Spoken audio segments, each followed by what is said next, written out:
Renforcer les capacités des élus de SEMPA au niveau communal et départemental est l'objectif qui sous-tend cet atelier sur la pratique du plaidoyer. La synergie paysanne veut aller sur de nouvelles bases et a pensé quand même renforcer la capacité au moins des dirigeants pour que les montures soient garnies de manière à atteindre les objectifs.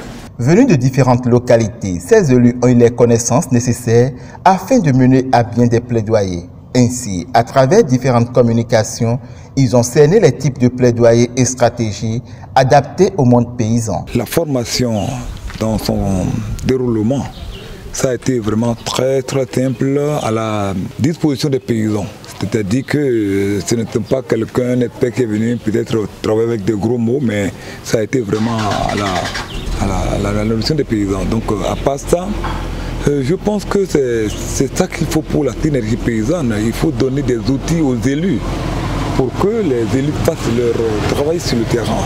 Vraiment, je suis très contente de me compter parmi ceux qui ont fait cette formation-là.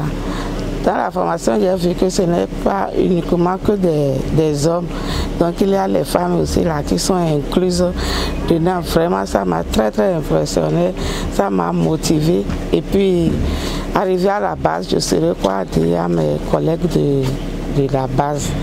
Dans une approche méthodologique participative, les participants ont identifié les problèmes devant nécessiter des actions de plaidoyer et se sont mis à la tâche. L'objectif est largement atteint parce qu'on a mis les petits plats dans les grands pour pouvoir apporter et amener quelqu'un, une personne ressource qui, ce n'est pas qui va nous parler en théorie du plaidoyer, mais qui a conduit un plaidoyer au niveau national et qui sait de quoi il parle. Et c'est notre ancien secrétaire général et qui n'est pas n'importe qui, il a vraiment accompagné et avec des exemples précis des actions qui ont été amenées. Comment on mène le plaidoyer, les étapes du plaidoyer. Et ça a été vraiment participatif. Et ça a permis, moi-même j'ai pris note. Après cette formation maintenant, on aura à retenir des personnes, des consultants qui vont nous aider à élaborer, à voir comment structurer le plaidoyer, comment structurer l'argumentaire autour du plaidoyer et encore ils vont nous donner cette méthodologie-là.